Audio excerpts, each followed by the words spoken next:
दोस्तों जब से CRPF, CISF, BSF, ITBP, SSB, Assam rifles के अंदर हेड कांस्टेबल, मिनिस्टर और असिस्टेंट ऑफ सब इंस्पेक्टर की पोस्ट के ऊपर वैकेंसीज आई हैं, बहुत सारे लोगों के लगातार डाउट्स बन रहे हैं। जब से मैंने आपको इसके रिगार्डिंग डिटेल वीडियो प्रोवाइड करी ना, लगातार बहुत सारे लोग अपने डाउट्स पूछ रहे हैं। कमेंट बॉक्स में लगातार क्वेश्चंस आ रहे हैं, डीएम्स आ रहे हैं, यहां तक कि काफी सारे लोगों के मैसेजेस भी आ चुके हैं। तो फाइनली मैंने सोचा कि भाई सारे काम बाद में होंगे, सबसे पहले एक सेपरेट वीडियो बना के आप सभी के इन डाउट्स को डिटेल के साथ क्लियर करता हूं। देखिए दोस्तों, जितने भी मेजर डाउट्स हैं वो सभी मैंने नोट डाउन कर लिए हैं, जिनको आगे इस वीडियो में हम वन बाय वन क्लियर करते हुए चलेंगे। जैसे कि बहुत सारे लोग लगातार पूछ रहे हैं कि भैया physical standard test, physical efficiency test की डेट क्या है, कब तक ये कंडक्ट कराया जाएगा। बहुत सारे लोग एग्जाम डेट के बारे में पूछ रहे हैं, काफी सारे लोग इनिशियल इन हैंड सैलरी के बारे में पूछ रहे हैं कि भैया सिलेक्शन होने के बाद किस पोस्ट के ऊपर हमें सैलरी क्या मिलने वाली है। बहुत सारे लोग पूछ रहे हैं कि भैया फोर्स कैसे चुननी है, हम फोर्स को कैसे चूज कर सकते हैं कि मुझे सीआईएसएफ पसंद है, सीआरपीएफ पसंद है। ठीक है, ये डाउट भी क्लियर करूंगा। फोर्स डिस्ट्रीब्यूशन किस बेसिस पर होगा, कैसे डिसाइड होगा, सारी चीजें क्लियर करूंगा। जो प्रोफाइल क्या होती है, सिलेक्शन होने के बाद काम क्या करना पड़ता है, यूनिफॉर्म मिलती है फिर नहीं मिलती है। साथ ही दोस्तों बेस्ट बुक के रिगार्डिंग डाउट क्लियर करूंगा। बहुत सारे लोगों ने पूछा कि भैया कुछ ऐसी बुक्स बताइए जिनसे हम घर बैठे सेल्फ स्टडी करके इस एग्जाम को अच्छे स्कोर के साथ क्रैक कर ले। बहुत सारे लोग प्रीवियस ईयर क्वेश्चन पेपर की डिमांड कर रहे हैं, तो पीडीएफ फॉर्म में आपको प्रोवाइड करा के जाऊंगा। काफी सारे लोगों को टाइपिंग टेस्ट और स्टेनोग्राफी टेस्ट से रिलेटेड काफी सारे कंफ्यूजन हो रहे हैं, काफी सारे डाउट्स हैं, तो भाई ये डाउट मैं आपका क्लियर करूंगा। साथ ही प्रीवियस ईयर की कट ऑफ क्या थी, कुछ लोगों ने ये भी पूछा, तो कैटेगरी वाइज प्रीवियस ईयर की कट ऑफ भी आपको बताने की कोशिश करूंगा। इस बार क्या टारगेट आपको रखना है, इस बार की एक्सपेक्टेड कट ऑफ क्या रह सकती है, ये सारी चीजें क्लियर करूंगा। और भी कुछ आपके कॉमन डाउट्स हैं, उनको भी इसी वीडियो में क्लियर करते हुए चलेंगे। तो दोस्तों अगर आपका इनमें से कोई डाउट बन रहा है तो ये वीडियो स्पेशल आपके लिए आखिर तक जरूर देख लीजिएगा। तो चलिए दोस्तों बहुत ज्यादा टाइम वेस्ट नहीं करते, वन बाय वन सभी डाउट्स को क्लियर करते हुए चलते हैं। बट उससे पहले आपको बता दूं, इस वैकेंसी के रिगार्डिंग ऑलरेडी आपको एक फुल डिटेल वीडियो प्रोवाइड कर चुका हूं। इस वीडियो का लिंक डिस्क्रिप्शन बॉक्स में है। फॉर्म अप्लाई करने से पहले, तैयारी शुरू करने से पहले जरूर देख लीजिएगा, आपके सभी डाउट डिटेल के साथ क्लियर कर रखे हैं। तो चलिए भाई बात करते हैं डाउट नंबर फर्स्ट के बारे में, जो कि है फिजिकल टेस्ट की डेट से रिलेटेड। काफी सारे लोग लगातार पूछ रहे हैं कि भैया इसका फिजिकल टेस्ट कब कंडक्ट कराया जाएगा। देखिए दोस्तों, ये तो आपको पता ही है, इस बार एग्जाम से पहले फिजिकल टेस्ट कंडक्ट कराया जाएगा, और इस बार फिजिकल स्टैंडर्ड टेस्ट के साथ साथ फिजिकल एफिशिएंसी टेस्ट भी है, मतलब इसमें आपकी रनिंग भी रखी गई है। और इसके नोटिफिकेशन में फिजिकल डेट का कोई भी जिक्र नहीं किया गया है, जिसकी वजह से काफी सारे लोग कंफ्यूजन में हैं। तो चलिए दोस्तों आपको एक एक्सपेक्टेड डेट बता देता हूं। इसका जो फिजिकल टेस्ट कंडक्ट कराया जा सकता है टेंटेटिवली, वो सितंबर 2024 के आसपास कराया जा सकता है। देखिए दोस्तों, पहली बार इस कॉमन रिक्रूटमेंट को कंडक्ट करा रहा है बीएसएफ, तो दोस्तों इतना टाइम तो आपका लगेगा। सितंबर 2024 तक आपके फिजिकल स्टार्ट हो जाएंगे। और फिजिकल सेंटर्स के बारे में आपको पता ही होगा, ऑल ओवर इंडिया के डिफरेंट स्टेट्स के अंदर इन सभी फोर्सेस के जो वेरियस डीआईजी ग्रुप सेंटर्स हैं, उन सभी के अंदर फिजिकल को कंडक्ट कराया जाएगा। नोटिफिकेशन में फिजिकल टेस्ट वेन्यू की सारी जानकारी दे रखी है, किस स्टेट के अंदर किस फोर्स का डीआईजी ग्रुप सेंटर है। ठीक है, जब आप इसको ऑनलाइन फॉर्म अप्लाई कर रहे होंगे, आपके पास एक ऑप्शन मिल सकता है जहां पर आप अपनी चॉइस के अकॉर्डिंग फिजिकल टेस्ट सेंटर या फिर एग्जाम सेंटर को प्रेफरेंस दे सकते हो। तो फॉर्म अप्लाई थोड़ा ध्यान के साथ करेगा, आपको अपने होम स्टेट में भी फिजिकल टेस्ट का सेंटर देखने को मिल जाएगा। बात करते हैं डाउट नंबर सेकंड के बारे में, जो कि एग्जाम डेट से रिलेटेड है। ऑब्वियसली एग्जाम आपका फिजिकल टेस्ट के बाद ही कंडक्ट कराया जाएगा। तो दोस्तों अगर हम एग्जाम की टेंटेटिव डेट के बारे में बात करें, तो एग्जाम आपका टेंटेटिवली दिसंबर 2024 के आसपास कंडक्ट करा लिया जाएगा, या फिर उससे पहले भी आपका एग्जाम कंडक्ट कराया जा सकता है। तो यार ये आप बिल्कुल भी मत सोचिएगा कि पहले फिजिकल टेस्ट है तो हमारे पास तो बहुत सारा टाइम है, तो हम आराम से एग्जाम की तैयारी कर लेंगे, पहले फिजिकल टेस्ट के ऊपर फोकस करते हैं। फिजिकल के साथ साथ अभी से एग्जाम के ऊपर भी फोकस करना शुरू कर दीजिए, क्योंकि दोस्तों देखने में लग रहा है कि इसका सिलेक्शन प्रोसीजर बहुत ही फास्ट चलने वाला है। आपने लास्ट ईयर देखा होगा सीआरपीएफ हेड कांस्टेबल की वैकेंसी का सिलेक्शन प्रोसीजर कितना फास्ट चला था। 1-1.5 महीने के अंदर ही फॉर्म अप्लाई करने के बाद आपका एग्जाम भी कंडक्ट करा लिया गया था। ठीक है, तो सिलेक्शन प्रोसीजर आपका इसका फास्ट ही चलेगा। तो यार अपनी तैयारी फुल्ली है, फास्ट ही चलेगा, तो भाई अपनी तैयारी पहले से ही कर लीजिए, पहले से फुल्ली 100% प्रिपेयर होके बैठ जाइए। बात कर लेते हैं डाउट नंबर थर्ड के बारे में, जो कि आ रहा है इनिशियल इन हैंड सैलरी के बारे में। जो लोग नए हैं उनको सैलरी से रिलेटेड काफी कंफ्यूजन बन रहा है कि भैया किस पोस्ट के ऊपर सिलेक्शन होने के बाद exact initial in hand salary क्या होगी। देखिए दोस्तों, दोनों ही पोस्ट हमारी ग्रुप सी की पोस्ट है, लेकिन दोनों पोस्ट का जो ग्रेड पे है वो डिफरेंट है। एएसआई की थोड़ी हाई लेवल की पोस्ट है, ये 2800 रुपए ग्रेड पे वाली पोस्ट है। Head constable minister 2400 ₹500 grade pay वाली पोस्ट है। तो भाई एएसआई की पोस्ट के ऊपर जो आपको सैलरी मिलेगी वो लेवल 5 की सैलरी मिलेगी। इस पोस्ट के ऊपर जस्ट आफ्टर सिलेक्शन आपकी initial in hand salary 56 to 57 यानी कि 56 से 57 हजार के आसपास रहेगी। हेड कांस्टेबल मिनिस्टर की पोस्ट के ऊपर लेवल 4 की सैलरी आपको मिलेगी। Just after selection initial in hand salary 46 से 47 हजार के आसपास आपकी रहेगी। जस्ट आफ्टर 12th इतनी बेहतरीन सैलरी आपको किसी भी सरकारी नौकरी में नहीं मिलेगी जितनी बेहतरीन सैलरी आपको यहां पर मिल रही है। तो यार आंख बंद करके इस सरकारी नौकरी के लिए आप फॉर्म अप्लाई कर सकते हो। बहुत ही बेहतरीन अपॉर्चुनिटी निकल के आई है। क्लियर है? मेल और फीमेल दोनों ही कैटेगरी कैंडिडेट के लिए बढ़िया वैकेंसी है। बात करते हैं डाउट नंबर 4 के बारे में, जो कि निकल के आ रहा है फोर्स प्रेफरेंस से और फोर्स डिस्ट्रीब्यूशन से कि भैया फोर्स कैसे चूज करें। कुछ लोग कहते हैं कि मुझे तो बीएसएफ पसंद है, कुछ लोग कहते हैं कि मुझे तो सीआईएसएफ पसंद है, मैं आईटीबीपी में जाना चाहता हूं। तो भाई हम फोर्स कैसे चूज करें? देखिए जब आप इसका ऑनलाइन फॉर्म अप्लाई कर रहे होंगे आपके पास एक ऑप्शन रहेगा जहां पर आप फोर्स प्रेफरेंस दे सकते हो कि भाई मेरी फर्स्ट प्रेफरेंस बीएसएफ है, सेकंड प्रेफरेंस सीआईएसएफ है, थर्ड सीआरपीएफ है, फोर्थ आईटीबीपी है, फिफ्थ आपकी एसएसबी है और फिर आपकी असम राइफल है। ठीक है, अगर फॉर्म अप्लाई करते टाइम भी आपके पास ये ऑप्शन नहीं है तो यार एग्जाम होने के बाद आपके पास ये ऑप्शन रहेगा। जब आपका स्किल टेस्ट डॉक्यूमेंट वेरिफिकेशन होगा तब आपको ये ऑप्शन मिल जाएगा। वैसे फॉर्म अप्लाई करते टाइम आपको ऑप्शन मिल जाएगा जैसे आपको कांस्टेबल जीडी में मिलता है। जब आपकी फाइनल कट ऑफ बनेगी ना, ठीक है, ये फाइनल कट ऑफ आपकी फोर्स वाइज और कैटेगरी वाइज बनेगी, यानी कि सीआरपीएफ की OBC ST SC general EWS की कट ऑफ अलग है, आईटीबीपी के अंदर general EWS OBC ST SC की कट ऑफ अलग बन गई, सीआईएसएफ की general EWS OBC ST SC की कट ऑफ अलग बन गई। जिस भी फोर्स की कट ऑफ का आप क्वालिफाई कर रहे होंगे फाइनली उसी फोर्स में आपको सिलेक्शन दिया जाएगा, उसी फोर्स में आपकी पोस्टिंग होगी। देखिए दोस्तों, अगर आप एक साथ 3 से 4 फोर्सेस को की कट ऑफ को क्वालिफाई कर लेते हो तब आपको आपकी प्रेफरेंस के बेसिस पर फोर्स दी जाएगी। मान के चलिए आपने सीआरपीएफ, सीआईएसएफ, बीएसएफ तीनों फोर्स की कट ऑफ को क्वालिफाई कर लिया, तीनों पोस्ट के लिए आप एलिजिबल हो गए, तो भाई जिसको आपने फर्स्ट प्रेफरेंस दे रखी होगी, आपने सीआरपीएफ को अगर फर्स्ट प्रेफरेंस अपनी पहली चॉइस चुन रखी है तो आपको सीआरपीएफ के अंदर ही सिलेक्शन दिया जाएगा। तो भाई ये पूरा फंडा होता है फोर्स प्रेफरेंस का। तो फॉर्म अप्लाई करते टाइम अच्छे से फोर्स प्रेफरेंस दे दीजिएगा कि भाई मेरी पहले प्रेफरेंस ये है, सेकंड ये है। क्लियर है?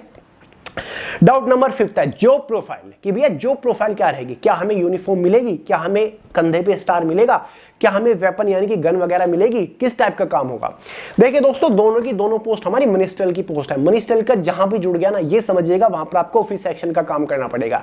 इन दोनों पोस्ट के ऊपर सिलेक्शन होने के बाद आपको ऑफिस सेक्शन का कंप्यूटर बेस्ड, कंप्यूटर रिलेटेड काम करना पड़ेगा। आपको यहां पर फिजिकल ड्यूटी या फिर फील्ड ड्यूटी नहीं करनी होती है। हालांकि जो आपकी ट्रेनिंग होगी ना वो बिल्कुल जीडी जनरल ड्यूटी वाली होती है काफी हद तक, लेकिन यहां पर आपको काम क्लैरिकल करना होता है, कंप्यूटर बेस्ड आपको काम करना होता है। यूनिफॉर्म आपको प्रॉपर वही मिलने वाली है जो कि आपको जीडी में देखने को मिलती है। एएसआई की पोस्ट के ऊपर आपको 1 स्टार कंधे में देखने को मिलने वाला है और 3 स्टेप आपको हेड कांस्टेबल मिनिस्टर के यहां पर आपको देखने को मिलेगी। क्लियर है? तो भाई यूनिफॉर्म आपको मिलेगी, लेकिन क्लैरिकल काम है, आपको ऑफिस सेक्शन के अंदर रहकर काम करना होता है, कंप्यूटर बेस्ड काम है पूरी तरीके से, तभी तो इसमें टाइपिंग मांगी गई है, स्किल टेस्ट होता है। बात करते हैं डाउट नंबर 6 के बारे में, जो कि बेस्ट बुक्स के रिगार्डिंग आ रहा है कि भैया इस एग्जाम को क्रैक करने के लिए सब्जेक्ट वाइज कोई बेस्ट बुक बताइए जिनसे हम घर बैठे सेल्फ स्टडी करके एग्जाम को अच्छे स्कोर के साथ क्रैक कर लें।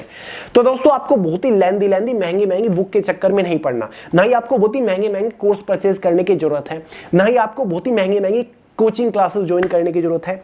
आप सिंपली प्रिपरेशन कर सकते हो। आपके पास हमारी खुद की ये वे टू सक्सेस की करियर मैगजीन होगी, चारों पांचों सब्जेक्ट की, जिसमें से आपको मैथमेटिक्स की करियर मैगजीन मिल जाती है, इंग्लिश की भी है, रीजनिंग की भी है और जनरल अवेयरनेस की भी है। अगर आपके पास ये है तो अभी से तैयारी करना शुरू कर दीजिए। बहुत ही सिलेक्टेड एकदम एग्जाम ओरिएंटेड कंटेंट आपको इन करियर मैगजीन के अंदर देखने को मिल जाएगा। खास बात यह है कि सारी की सारी करियर मैगजीन बाइलैंग्वेज हिंदी और इंग्लिश में है। हर एक क्वेश्चन का डिटेल सॉल्यूशन आपको देखने को मिल जाएगा। चैप्टर शुरू होने पहले एग्जांपल्स है, लॉजिक्स हैं, फॉर्मूले हैं जिनसे आप अपना कॉन्सेप्ट अच्छे से क्लियर कर सकते हैं। तो दोस्तों, आपको बहुत ही महंगी बुक के ऊपर खर्चा करने की जरूरत नहीं है। आपके पास ये होंगी, अगर नहीं है तो कॉम्बो में परचेज कर लीजिएगा। लिंक मैंने इसी वीडियो के नीचे डिस्क्रिप्शन बॉक्स में प्रोवाइड करा दिया। इस एग्जाम में जनरल अवेयरनेस से कोई क्वेश्चन नहीं आता, लेकिन जनरल अवेयरनेस की करियर मैगजीन में आपको कंप्यूटर से रिलेटेड बहुत सारे इंपॉर्टेंट क्वेश्चंस मिल जाएंगे, उनको कवर कर लीजिएगा। कंप्यूटर का पोर्शन आपका कवर हो जाएगा। बात रही हिंदी, अगर आप हिंदी के 20 क्वेश्चन सोल्व करोगे तो हिंदी के लिए आदित्य पब्लिकेशन की एक अलग से बुक परचेज कर लीजिएगा। बेहतरीन बुक है, बढ़िया प्रैक्टिस आपकी करा देगी। और कंप्यूटर के लिए भी अगर आप बेहतरीन तरीके से प्रिपरेशन करना चाहते हो तो ल्यूशन पब्लिकेशन की एक बुक आती है, पतली सी छोटी सी हैंड बुक है। ये कंप्यूटर का कॉन्सेप्ट क्लियर करा देगी। 20 क्वेश्चन आपके कहीं नहीं गए अगर आप इस बुक से प्रिपरेशन करते हो। और अगर आपको लगता है कि यार quantitative aptitude, numerical aptitude, math में मैं वीक हूं, तो यार ये एक हमारी मैथमेटिक्स ब्रीफ वाली जो बुक आती है ना, बेहतरीन बुक है। इसके अंदर दिए गए चैप्टर वाइज सभी क्वेश्चन के ऊपर केवल एक बार प्रैक्टिस कर लीजिएगा, क्वेश्चन बाहर नहीं जाएगा, ये मेरी गारंटी है। क्वेश्चन बाइलैंग्वेज हिंदी और इंग्लिश में इसके अंदर दे रखे हैं। एक क्वेश्चन की वैल्यू बहुत ज्यादा है, 10-10 क्वेश्चन के बराबर एक क्वेश्चन की वैल्यू है, ठीक है। तो लिंक डिस्क्रिप्शन बॉक्स में सभी बुक्स का एक बार चेकआउट जरूर कर लीजिएगा। बाकी ज्यादा कंफ्यूजन में पढ़ने की बिल्कुल भी जरूरत नहीं है, फिर से आपको बता रहा हूं एग्जाम को क्रैक करने की स्ट्रेटजी, कैसे आपको पढ़ना है, क्या आपका स्टडी प्लान होना चाहिए, नेक्स्ट वीडियो जल्दी लेकर आ जाऊंगा अगर बहुत सारे लोगों की डिमांड्स आती हैं। क्लियर है। बात कर लेते हैं दोस्तों 7th डाउट के बारे में, जो कि आ रहा है प्रीवियस ईयर एग्जाम के रिलेटेड। काफी सारे लोग पूछ रहे कि भैया previous year question paper provide करिए। देखिए दोस्तों, पहली बार इन सभी फोर्सेस के लिए कॉमन एग्जाम कंडक्ट कराया जा रहा है। पहले सीआरपीएफ का अलग, सीआईएसएफ का अलग, बीएसएफ का अलग, आईटीबीपी का, एसएसबी का अलग, इस तरीके से कराया जाता था। तो जब पहली बार ये कंडक्ट कराया जा रहा है तो प्रीवियस ईयर क्वेश्चन पेपर कहां से लाओगे? हाँ, आप बीएसएफ का जो प्रीवियस ईयर क्वेश्चन पेपर था हेड कांस्टेबल मिनिस्टर का, उससे प्रैक्टिस कर सकते हो, लेकिन वो भी आपको कहीं पर अवेलेबल नहीं मिलेगा। क्लियर है, क्योंकि वहां पर क्वेश्चन पेपर सेंटर पर ही आपसे ले लिया जाता है, ठीक है। सीआरपीएफ में भी ऐसा ही होता है, लेकिन इस बार एग्जाम आपका ऑनलाइन कंडक्ट कराया जाएगा। फिर भी मैं आपको डिसअपॉइंट बिल्कुल भी नहीं करूंगा। जो इनका फॉर्मेट होता है ना, जो एग्जाम का लेवल होता है, उसी के बेसिस पर मैं आपको एक मॉडल पेपर प्रोवाइड करा रहा हूं। स्क्रीन के ऊपर आपको दिख रहा होगा, ये मॉडल पेपर है, बिल्कुल सेम फॉर्मेट में। क्वेश्चन का लेवल भी इसी टाइप के क्वेश्चंस पूछे जा चुके हैं प्रीवियस ईयर में, जो पूछे जा चुके हैं, चाहे वो आपका सीआईएसएफ, सीआरपीएफ, बीएसएफ, आईटीबीपी हो, उन सभी में से क्वेश्चन उठाए गए हैं। तो भाई ये आप देख लीजिएगा, अच्छे से प्रिपेयर कर लीजिएगा, आपको पता चल जाएगा कि भाई किस लेवल के, किस टाइप के क्वेश्चन पूछे जाते हैं, क्लरिकल एप्टीट्यूड क्या खेल है, इससे किस टाइप के क्वेश्चन बनते हैं, ठीक है। तो दोस्तों ये पीडीएफ आपको way to success Telegram channel के अंदर मिल जाएगा, लिंक डिस्क्रिप्शन बॉक्स में चेकआउट जरूर कर लीजिएगा। बात करते हैं डाउट नंबर 8 के बारे में, जो कि टाइपिंग टेस्ट के रिगार्डिंग आ रहा है। देखिए दोस्तों, हेड कांस्टेबल मिनिस्टर के लिए आपकी टाइपिंग टेस्ट मैंडेटरी है। या तो आप इंग्लिश की टाइपिंग कर लो या फिर हिंदी की टाइपिंग कर लो। इंग्लिश वालों को 35 वर्ड पर मिनट की स्पीड निकालनी होगी, हिंदी वालों को 30 वर्ड पर मिनट की स्पीड टाइपिंग की निकालनी होगी। यानी कि इंग्लिश वालों को 350 वर्ड का एक पैराग्राफ दिया जाएगा, 10 मिनट में आपको टाइप करके दिखाना है। हिंदी वालों को एक पैराग्राफ दिया जाएगा जिसमें 300 वर्ड होंगे, 10 मिनट आपको टाइप करने के लिए दिया जाएगा। क्लियर है। वहीं पर अगर आप एएसआई की पोस्ट के बारे में बात करें तो उसमें आपको एक स्टेनोग्राफी टेस्ट होगा, मतलब शॉर्ट हैंड टेस्ट होगा, जिसमें आपको 80 वर्ड पर मिनट की स्पीड से एक डिक्टेशन बोली जाएगी, ठीक है। यानी कि आपको 10 मिनट में 800 वर्ड लिखने हैं शॉर्ट हैंड में।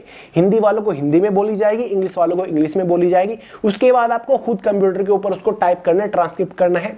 इंग्लिश वालों को 50 मिनट दी जाएगी ट्रांसक्रिप्ट करने के लिए, सेम मटेरियल, और हिंदी वालों को 65 मिनट दी जाएगी ट्रांसक्रिप्ट करने के लिए, सेम मटेरियल। सबसे बड़ा ये डाउट बन रहा है कि भैया हमें फिलहाल टाइपिंग नहीं आती या फिर फिलहाल शॉर्ट हैंड नहीं आती, तो क्या हम एलिजिबल है? बिल्कुल एलिजिबल हो दोस्तों। अगर आपको टाइपिंग वगैरह नहीं आती, आप फॉर्म अप्लाई कर सकते हो, क्योंकि इसमें कोई भी टाइपिंग का या फिर स्टेनोग्राफी का सर्टिफिकेट, डिप्लोमा कोर्स नहीं मांगा गया है। आप फॉर्म अप्लाई कर दीजिए और फॉर्म अप्लाई करते के साथ साथ ही टाइपिंग और शॉर्ट हैंड सीखना शुरू कर दीजिए। बहुत बड़ी बात नहीं है, 35 वर्ड पर मिनट बहुत बड़ी बात नहीं होती। इंग्लिश की टाइपिंग बच्चों का खेल है, कर लोगे। और हिंदी में आपका मंगल फोन चलने वाला है यहाँ पर, ठीक है। रेमिंटन गिल के ऊपर फोकस करिएगा, बहुत ही जल्दी सीख लोगे, क्योंकि टाइपिंग टेस्ट 3rd स्टेज है। पहले आपका फिजिकल टेस्ट होगा, एग्जाम होगा, तब जाके आपका टाइपिंग टेस्ट है। तब तक तो आप स्टेनोग्राफी सीख लोगे। सबसे बड़ा एग्जांपल मैं आपके सामने बैठा हूं, 4 महीने में शॉर्ट हैंड की प्रैक्टिस करके मैंने एग्जाम को क्वालिफाई करा है, ठीक है। गवर्नमेंट डिपार्टमेंट के अंदर स्टेनोग्राफर रह चुका हूं, आप सभी को पता होगा, ठीक है। तो यार बहुत बड़ी बात नहीं है, अगर हिम्मत है, जज्बा है, जुनून है, आप कुछ भी कर सकते हो। तो टाइपिंग टेस्ट को देखकर घबराइएगा मत, ये केवल क्वालिफाइंग नेचर है। और हाँ, शॉर्ट हैंड में आपकी 5% मिस्टेक्स जो है ना, 5% जो एरर है, उनकी छूट है। 800 वर्ड है, 5% अगर आप देखोगे, लगभग 40 वर्ड अगर मिस्टेक हो जाते, गलती हो जाती है, तो उनकी छूट है, वो माफ है। आप क्वालिफाई कर जाओगे 40 वर्ड तक की मिस्टेक के बाद भी। समझ गए। बात करते हैं डाउट नंबर 9 के बारे में, जो कि प्रीवियस ईयर कट ऑफ से रिलेटेड आ रहा है कि भैया कट ऑफ बताइए कितने मार्क्स लाने पड़ेंगे। 100 नंबर का आपका पेपर रहता है, 5 सब्जेक्ट होते हैं, 20-20 क्वेश्चन एग्जाम में आते हैं। तो प्रीवियस ईयर की कट ऑफ ना तो आज तक सीआरपीएफ, सीआईएसएफ, बीएसएफ, आईटीबीपी की किसी की भी डिस्क्लोज नहीं करी गई है, ठीक है। जो BSF head constable, radio operator, radio mechanic होती है, उनकी डिस्क्लोज हो जाती है, लेकिन इनकी नहीं होती।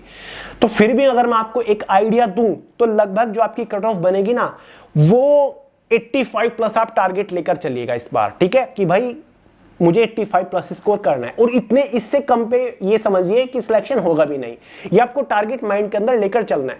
फिर चाहे आपकी 80 पे लग जाए, फिर 75 पे लग जाए फाइनल मेरिट, वो मैटर नहीं करता, लेकिन आपको कम से कम 85 नंबर का टारगेट लेकर चलना पड़ेगा, क्योंकि दोस्तों इससे कम यार होगा भी नहीं। चाहे फिर आप किसी भी कैटेगरी से बिलोंग करते हो, पता है एसटी एससी वालों की कट ऑफ थोड़ी नीचे जाती है in comparison of general OBC EWS, लेकिन फिर भी यार सभी कैटेगरी के कैंडिडेट्स को 85 नंबर का स्कोर एक टारगेट एक गोल सेट करके चलना पड़ेगा। ठीक है, इतना आपको करना है, क्योंकि एग्जाम बच्चों का खेल होता है, बहुत बड़ी बात नहीं होती। क्लरिकल एप्टीट्यूड क्या होता है, कुछ नहीं 20 में से 20 करके आ जाओगे। कंप्यूटर नॉलेज क्या होता है, 20 में से 20 करके आ जाओगे। हिंदी इंग्लिश बहुत ईजी आते हैं। ठीक है, तो सारा का सारा खेल जो है कट ऑफ का मेरिट का है। तो कम से कम बता रहा हूं, इससे ऊपर भी हो सकती है दोस्तों, कम से कम बता रहा हूं 85 का तो आपको लेकर चलना ही पड़ेगा। ठीक है, फिर चाहे प्रीवियस ईयर में कट ऑफ कुछ भी गई हो, ये टारगेट कर लीजिए। ठीक है, जितना ज्यादा हो सके उतना हाईएस्ट स्कोर आपको करने की कोशिश करनी है। ठीक है, तो चलिए दोस्तों, ये कुछ 8-9 मेजर डाउट्स से उम्मीद करता हूं मैंने आपके क्लियर कर दिए होंगे। अगर फिर भी कोई सवाल हो फिर भी कमेंट करके पूछ लीजिएगा, वरना सोनू अहलावत के नाम से इंस्टाग्राम के ऊपर भी आपको मिल जाऊंगा। बाकी इस वैकेंसी के रिगार्डिंग फुल डिटेल वीडियो आपको डिस्क्रिप्शन बॉक्स में मिल जाएगी, एक बार जरूर देख लीजिएगा। फिर से आपको बता रहा हूं सारे डाउट्स क्लियर हो जाएंगे वहां पर, बिल्कुल डिटेल से नोटिफिकेशन आपके साथ डिस्कस कर रखा है। तो चलिए दोस्तों, इस वीडियो में इतना ही था। पसंद आई हो लाइक करेगा, दोस्तों के साथ शेयर करेगा, चैनल को सब्सक्राइब करना मत भूलिएगा। मिलते हैं अगली वीडियो में बहुत ही जल्द, तब तक के लिए जय हिंद।